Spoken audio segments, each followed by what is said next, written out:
নমস্কার, খুল্লম খুল্লাতে আপনাদের সবাইকে স্বাগত জানাচ্ছি। প্রথমে অনুরোধ করছি, আপনারা যারা ভিডিওটি দেখছেন, যারা ইউটিউবে দেখছেন, তারা বেশি বেশি করে সাবস্ক্রাইব করবেন, অন্যকে দিয়ে সাবস্ক্রাইব করাবেন, এটা একটা অনুরোধ। আর যারা ফেসবুকে দেখছেন, তারা অবশ্যই ফলো করবেন, শেয়ার করবেন, লাইক করবেন, কমেন্ট করবেন। দর্শকরা, আজকেও আমি মণিপুরের ঘটনাবলীটা আমি আজকে আলোচনা করছি। আপনারা জানেন যে মণিপুরের এই ঘটনা অত্যন্ত উদ্বেগজনক।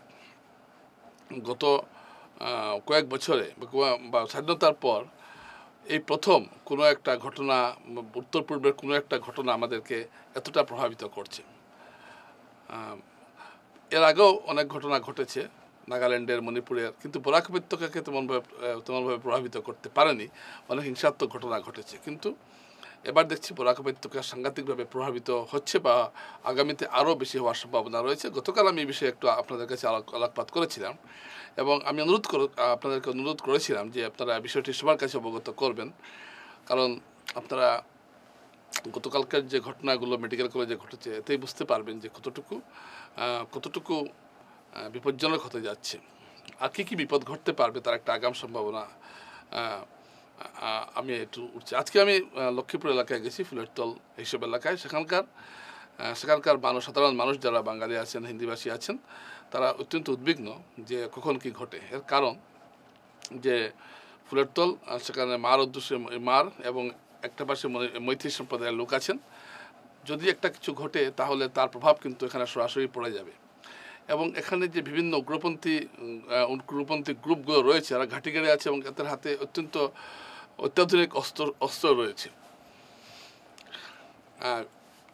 এবং এটা ঘটনা যে কুকিরা আশ্রয় নিয়েছে বিভিন্ন এলাকায়। এটা আমি গতকালকেও বলেছি, এটা সংবাদ প্রকাশিত হয়েছে এবং এর আগেও আমি অনেকবার এটা বলেছি যে মধুর অঞ্চলের কয়েকটি জায়গায় কুকিরা আশ্রয় নিয়েছে। এই কুকিরা বেশিরভাগই মায়ানমার থেকে এসেছে এবং এখানে আশ্রয় নিয়েছে। এর ফলে পরিস্থিতি উত্তপ্ত হবার একটা ভয় রয়েছে। একটা জিনিস এখানে লক্ষণীয় বিষয়, এখানে কুকি এবং মারদের মধ্যে একটা সখ্যতা তৈরি হয়েছে এবং এটা অত্যন্ত বিপজ্জনক মনে হচ্ছে। কারণ এবং এর ফলে কী হয়েছে, শিলচরে যেমন প্রেসবিটেরিয়ান চার্চ আছে বা বিভিন্ন জায়গা আছে, এখানে যদি কোনো অপ্রীতিকর ঘটনা ঘটে তবে তার প্রভাব কিন্তু শিলচরে পড়বে। শিলচরে প্রচুর মৈত্রী সম্প্রদায়ের লোক আছেন এবং ধরুন তাদের উপর বা কোনো একটা কিছু ঘটলো শিলচর প্রেসবিটেরিয়ান চার্চের এখানে, তো এটা একটা প্রভাব কিন্তু পড়ে যেতে পারে।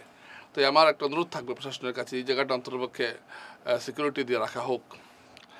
দর্শকরা, গতকাল যে 10জন কুকি জঙ্গি যে নিহত হয়েছিল, তাদের মৃতদেহ সমঝে নেওয়ার জন্য এখানে লোক এসেছিল, কিন্তু সরকারের পক্ষ থেকে কিন্তু প্রশাসন এটা করতে দেয়নি। তাদের বডি হেলিকপ্টারে পাঠিয়ে দেওয়া হয়েছে। যদি সেটা দেওয়া হতো তাহলে কিন্তু আগুন জ্বলতো লক্ষ্মীপুর, ফুলেরতল এইসব এলাকায়।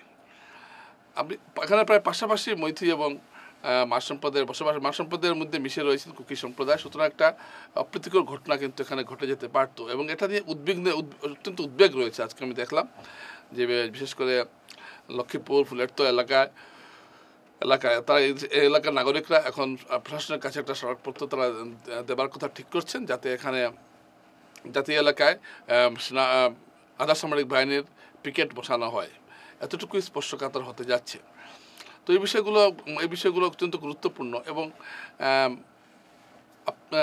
এমনভাবে ঘটনাগুলো ঘটছে যে আপনি এটাকে অস্বীকার করতে, মণিপুরের ঘটনা বলে এটাকে যারা পাত্তা দিচ্ছেন না, শিলচরের অনেক লোক আছেন যারা হয়তো লক্ষ্মীপুরের মতো এইসব অঞ্চলে থাকেন না, শিলচরের সুরক্ষিতভাবে শহরে আছেন, তারা মনে মনে হয়তো ভাবছেন এটা এমন কি আর ঘটনা, কিন্তু এটা বিপজ্জনক ঘটনা ঘটছে। এবং আমরা একটা বহিঃপ্রকাশ দেখলাম কালকে, সাংবাদিকরা যখন কাভার করতে গেলেন, সাংবাদিকদের উপর ঢিল ছোড়া হয়। যাই হোক, পুলিশ সুপার নুমাল মাহাত্তা বলেছেন যে যারা ঢিল ছুঁড়েছে তাদের বিরুদ্ধে কেস রেজিস্টার করা হয়েছে এবং শীঘ্রই ব্যবস্থা নেওয়া হবে। কিন্তু এতটা সাহস এরা পেয়ে গেল যে সাংবাদিকদের উপর ঢিল ছোড়া হচ্ছে পুলিশের সামনেই এবং ভয় নেই। এই যে এতটা সাহসের জায়গাটা কোন জায়গা থেকে এসেছে? এবং গোয়েন্দা সূত্রের যে খবর, প্রচুর অস্ত্র রয়েছে কুকি জঙ্গিদের হাতে, অত্যাধুনিক অস্ত্র, যেগুলো সাধারণত সেনাবাহিনীর কাছে থাকে, বাসার রাইফেলসের কাছে থাকে, সেই সব অস্ত্র কিন্তু এদের কাছে আছে। এদের এই অস্ত্রের যোগানটা কোন জায়গায়? এটা একটা প্রশ্ন। এখন আমি ভবিষ্যতের সম্ভাবনার কথাগুলো আপনার কাছে তুলে ধরছি। আজকে মণিপুরে যা ঘটছে তাতে কিন্তু এখন মৈতীরা এখন নিজের অস্তিত্ব রক্ষার সংগ্রাম করছে এবং কুকিরা এবং এই আক্রমণের ফলে সব কিছুর ফলে কী হচ্ছে, মণিপুর থেকে কুকিরা বা মৈথিরাও কিছু অংশ এখানে আশ্রয় নিচ্ছেন এবং কতটা মৈথিরা কম কিন্তু কুকিরা বেশি, কারণ মণিপুরের ইম্ফল উপত্যকাটার থেকে আর যাওয়ার কোনো জায়গা নেই। এদিকে মায়ানমার, এদিকে শুধু বরাক উপত্যকা। অর্থাৎ এই এই এই যে ঘটনাগুলো ঘটছে, এই ঘটনাগুলো এখন যে জায়গায় গিয়েছে, এটা গৃহযুদ্ধর তো পরিবেশ আছেই। একটা সম্প্রদায়কে সহ্য করতে পারছে না, আক্রমণ চলছে এবং লাগাতার তখন মানুষ নিচে বরাক উপত্যকায় এসে আশ্রয় নেবেন। বরাক উপত্যকা কি ক্ষমতা আছে এত লোককে এখানে ধরে রাখার? এরা থাকবেন কোথায়? এবং তখনই শুরু হবে একটা সংঘাত, যে সংঘাতে আপনি না চাইলেও জড়াবেন। আপনি হয়তো ভাবছেন এটা কুকি এবং মৈথিদের সংঘাত, এতে আমার কি হয়েছে, কিন্তু মনে রাখবেন পাশের ঘরে আগুন লাগলে আপনার ঘরটাও কিন্তু সুরক্ষিত থাকবে না। যেহেতু মণিপুর আমাদের পাশে, সেখানে যে আগুনটা লেগেছে, এর আগুনের আঁচ কিন্তু আমাদের ঘরে এসে লাগছে। এই কথাটা বোঝার প্রয়োজন রয়েছে। আমাদের রাজনৈতিক নেতারা এটা বোঝার কোনো প্রয়োজন মনে করেন না। তারা ভোট কীভাবে পাওয়া যায় এর বেশি তারা ভাবতে রাজি নন এবং দূরদর্শী নেতার খুব অভাব বরাক উপত্যকায়। এটাও একটা বিষয়।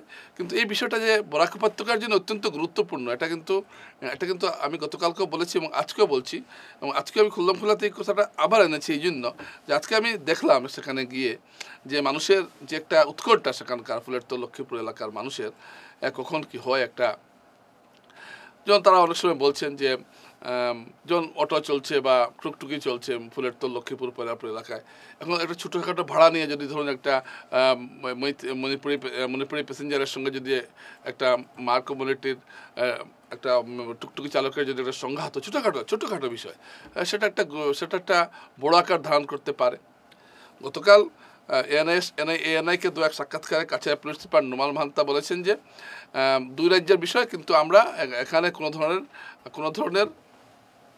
ধরনের হিংসা বা কোনো ধরনের আইন শৃঙ্খলা ভঙ্গ করে এমন কোনো ঘটনাকে পাত্তা দেওয়া হবে না।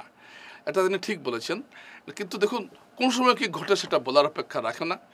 এবং এখন যে পরিস্থিতি দাঁড়িয়েছে সেটা কিন্তু বরাক উপত্যকার জন্য একটা, আমি কালকেও বলেছি অশনির সংকেত এবং আজকেও বলছি, এটা একটা অশনির সঙ্গে সাংঘাতিক একটা জ্বলন্ত আগ্নেয়গিরির মধ্যে আমরা আছি, এটা কিন্তু মনে রাখতে হবে। কারণ যেভাবে এখন অস্ত্র ব্যবহার হচ্ছে মণিপুরে এবং কুকি জঙ্গি গোষ্ঠীগুলি যেভাবে সক্রিয় হয়েছে, কতটুকু সক্রিয় হয়েছে আপনারা বুঝতে পারছেন। 10 জন তারা নিহত হয়েছে, আরও কত আছে। এখন পাল্টা হিসাবে মৈথিরাও সংঘবদ্ধ হচ্ছেন, তারাও অস্ত্রশস্ত্র, এটা হবেই জানা কথা। কারণ টিট ফর ট্যাট, মৈথিরাও একটা সময় অস্ত্র হাতে নেবেন এবং তার একটা প্রস্তুতিও চলছে। তখন আরও অগ্নিগর্ভ পরিস্থিতি হবে। এক্ষেত্রে কেন্দ্রীয় সরকার এখন কিছুটা কড়া হয়েছে, সেনাবাহিনীর নিকাশ করেছে 13 জনকে। তো এইটা হয়তো আরও বজায় থাকবে কুকি এলাকায়। কিন্তু যাই ঘটুক, যারা এই আক্রমণে এবং প্রতি আক্রমণে যে সম্প্রদায় টিকতে পারবে না, তারা কিন্তু কোথায় যাবে? তারা তো আর মঙ্গল গ্রহে যাবে না, মায়ানমারে যাওয়ার প্রশ্নই উঠে না। তারা বরাকে আসবে অথবা মিজোরামে আসবে। তো মিজোরামে এলেও একটা উপত্যকা লাগে, মানে ল্যান্ড, সমতল একটা প্রয়োজন হয় পড়াশোনা বা চিকিৎসার জন্য। তখন এরা সবাই নেমে আসবে নিচে। আর মণিপুর একটা সময় মিজোরামও আশ্রয় দেবে না। তখন এই যে এরা তখন বরাকে নেমে আসবে এবং নেমে আসার পর বরাকের বিভিন্ন জায়গায় আশ্রয় দেবে। এবং যে আমাদের ট্রাইবেল যে জমি একটা আছে, তো গাঁওবুড়া চাইলেই আশ্রয় দিতে পারে, বিভিন্ন গাঁওবুড়া আশ্রয় দিয়ে দেবে।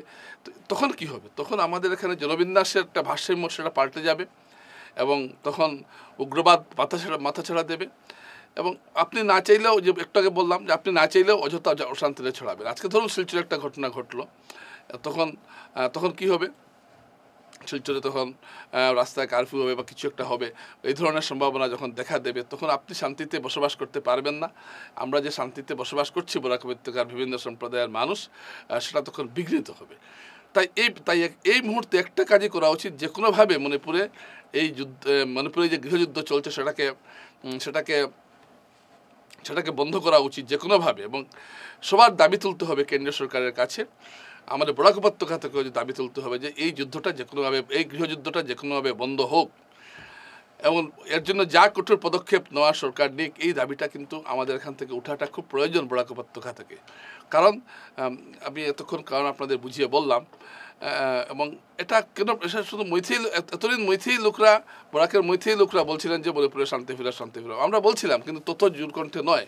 কিন্তু এবার মনে হচ্ছে শিলচরের যে বাঙালি আছেন, হিন্দিভাষী আছেন, সবাই মিলে, অন্য জাতিগোষ্ঠীর সবাই মিলে একটা দাবি তোলা হোক কঠোরভাবে, আমাদের জনপ্রতিনিধির মাধ্যমে হোক বা প্রতিটি সংস্থা নিজেদের থেকে সরকারের কাছে এক চাপ সৃষ্টি করুক যাতে এই যুদ্ধ বন্ধ করতে সরকার উদ্যোগী হয়। দেখুন, ইউক্রেনের যুদ্ধ মিটলো কি না মিটলো এতে আমার আপনার কিছু আসে যায় না, কিন্তু মণিপুরের যেটা ঘটছে এটা কিন্তু এখন এতদিন কিন্তু এটা এরকম হয়নি। কিন্তু আস্তে আস্তে আমরা বুঝতে পারছি যখন আমাদের পায়ের নিচে মাটি সরছে, আমরা একটা আগ্নেয়গিরির মধ্যে দাঁড়িয়ে আছি। মণিপুরের ঘটনার প্রত্যক্ষ প্রভাব এখন বরাকের মধ্যে পড়ছে। আপনি আজকেও যদি যান, আপনি যদি জিরিঘাট যেতে পারেন, আপনি যদি লক্ষ্মীপুর যান, ফুলেরতোল যান, আপনি বুঝতে পারবেন যে কতটুকু প্রভাব বরাক উপত্যকায় পড়েছে এবং বিভিন্ন জনগোষ্ঠীর মধ্যে এমন একটা অবিশ্বাসের বাতাবরণ তৈরি হয়েছে। এতে কিন্তু ভবিষ্যতে এইসব এলাকায় আমাদের বরাক উপত্যকায় নানা ধরনের অবাঞ্ছিত ঘটনা কিন্তু ঘটতে পারে, এটা আমি পরিষ্কারভাবে অনুধাবন করেছি। এখানে জিরিঘাটে বাঙালিরা আতঙ্কে আছেন, কারণ এখানে এখানে এখানে কিন্তু মার তেমন নেই, কিন্তু জিরিবামের অন্য জেলা, অন্য এলাকাতে যে কুকিরা আছেন তাদের সঙ্গে একটা সংঘাত চলছে এবং এর প্রভাব কিন্তু প্রত্যক্ষভাবে জিরিঘাটে এসে পড়ছে, জিরিবামে এসে পড়ছে। তাই আরও একটা বিষয় হল, যেটা আমি কালকেও বলেছিলাম, বহু জায়গায় কিন্তু জিরিঘাটে বহু জায়গায় কুকিরা আশ্রয় নিয়েছে, বিভিন্ন জায়গায় বিভিন্ন লোকের ঘরবাড়ি ভাড়া নিয়েছে, শিলচরও আছে। এর ফলে যে ভবিষ্যতে একটা বিপদ দেখা দেবে না তার গ্যারেন্টি কে দেবে? অতএব মণিপুরের যে কুকি এবং মৈথি যে মধ্যে যেটা সংঘর্ষ, সেটা অবিলম্বে সমাধান করতে সরকারকে উদ্যোগী হতে হবে।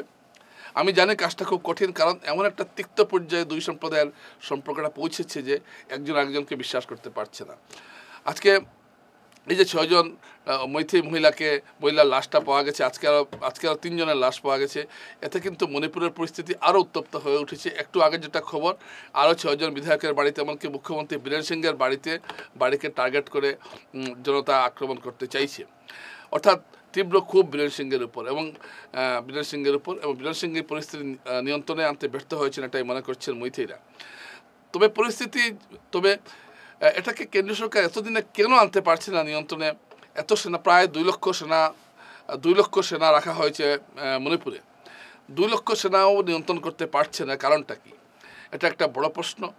এবং যেখানে তাহলে কি আসলে গণতান্ত্রিক দেশের সরকার হঠাৎ করে খুব একটা কঠোর হতে চায় না, কারণ জীবনহানির সম্ভাবনা থাকে।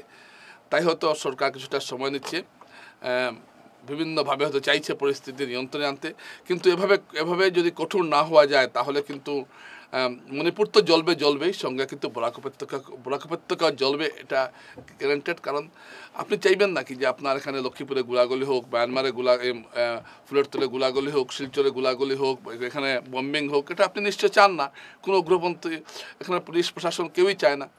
তো সুতরাং যে কথাটা পরিষ্কারভাবে বলতে চাইছি যে কেন্দ্রীয় সরকারের কাছে সাংঘাতিকভাবে চাপ সৃষ্টি করুক। আমাদের দুই সাংসদ আছেন, পরিমল শুক্লবৈদ্য, কৃপানাথ মালা, আমাদের সব বিধায়করা একটা দল দিয়ে এই বিষয়টা সমাধান করাটা খুব জরুরি। নাহলে কিন্তু এই আগুনে কিন্তু আমরাও একদিন জ্বলে পড়ে মরব। নমস্কার।